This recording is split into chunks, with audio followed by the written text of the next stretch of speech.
Chapter 3 of A Tale of Two Cities by Charles Dickens. The Night Shadows.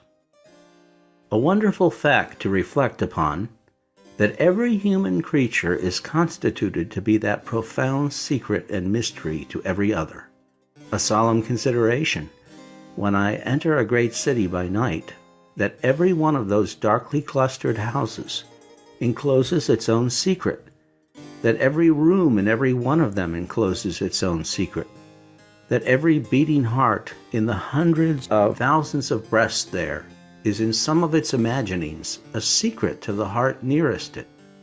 Something of the awfulness, even of death itself, is referable to this.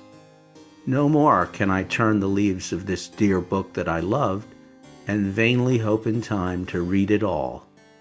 No more can I look into the depths of this unfathomable water, wherein, as momentary lights glanced into it, I have had glimpses of buried treasure and other things submerged.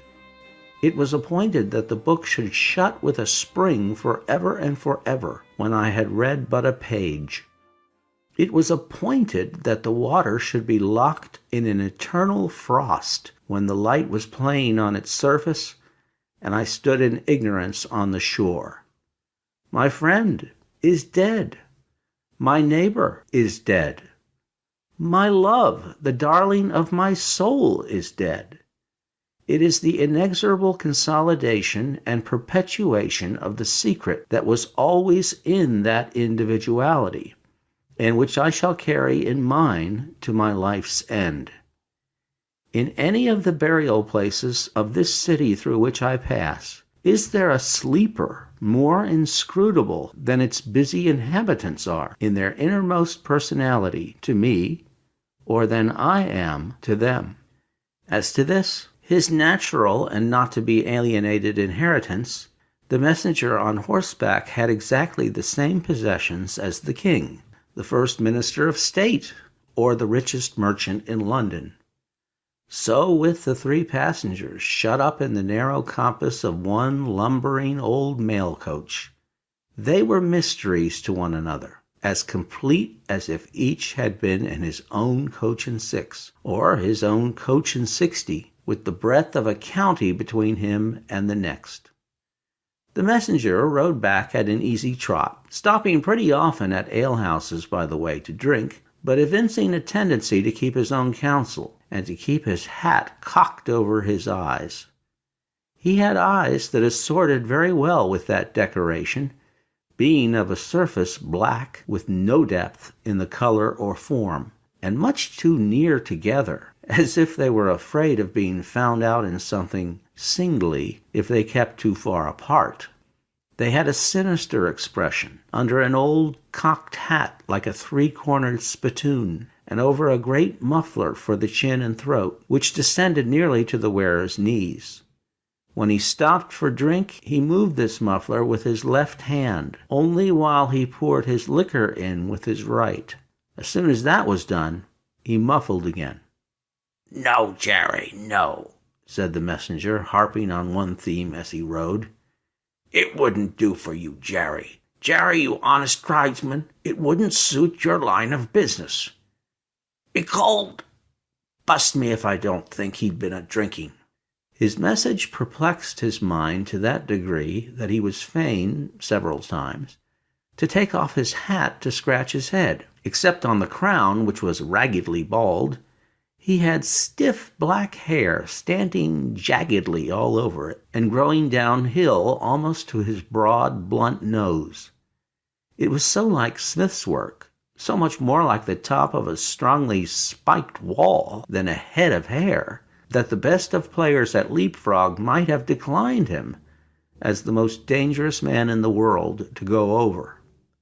While he trotted back with the message he was to deliver to the night watchman in his box at the door of Tellson's Bank by Temple Bar, who was to deliver it to greater authorities within, the shadows of the night took such shapes to him as arose out of the message, and took such shapes to the mare as arose out of her private topics of uneasiness.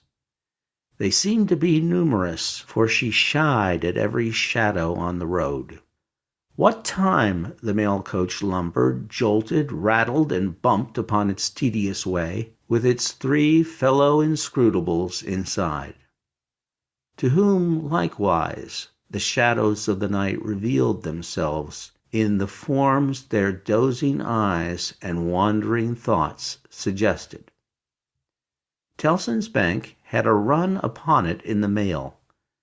As the bank passenger, with an arm drawn through the leathern strap, which did what lay in it to keep him from pounding against the next passenger, and driving into his corner whenever the coach got a special jolt, nodded in his place with half-shut eyes, the little coach windows and the coach lamp dimly gleaming through them, and the bulky bundle of opposite passenger became the bank and did a great stroke of business.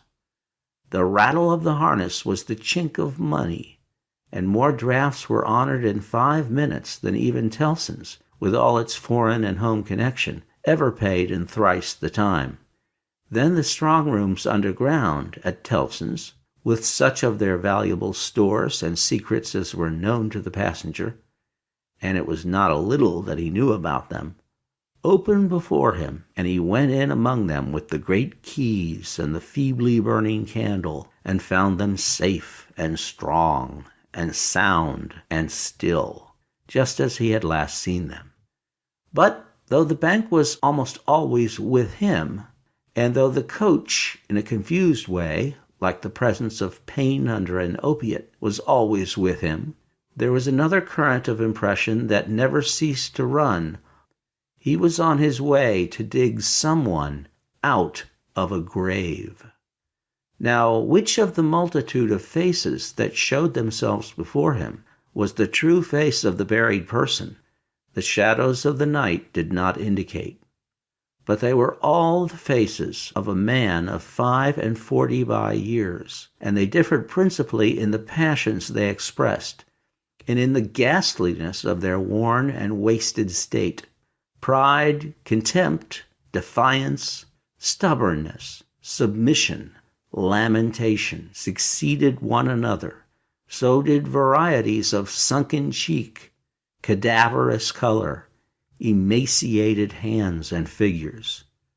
But the face was in the main one face, and every head was prematurely white. 100 times the dozing passenger inquired of this spectre, "Buried how long?" The answer was always the same, "Almost 18 years." "You had abandoned all hope of being dug out?" "Long ago." "You know that you are recalled to life?" "They tell me so." "I hope you care to live." "I can't say." "Shall I show her to you? Will you come and see her?" The answers to this question were various and contradictory. Sometimes the broken reply was, "Wait, it would kill me if I saw her too soon." Sometimes it was given in a tender rain of tears. Then it was, "Take me to her." Sometimes it was staring and bewildered. And then it was, "I don't know her. I don't understand." After such imaginary discourse, the passenger in his fancy would dig and dig, now with a spade, now with a great key, now with his hands, to dig this wretched creature out. Got at last, with earth hanging about his face and hair, he would suddenly fan away to dust. The passenger would then start to himself and lower the window to get the reality of mist and rain on his cheek. Yet, even when his eyes were opened on the mist and rain, on the moving patch of light from the lamps, and the hedge at the roadside retreating by jerks, the night shadows outside the coach would fall into the train of the night shadows within. The real banking house by Temple Bar, the real business of the day, the real strong rooms, the real express sent after him, and the real message returned would all be there. Out of the midst of them, the ghostly face would rise, and he would accost it again. "Buried how long?"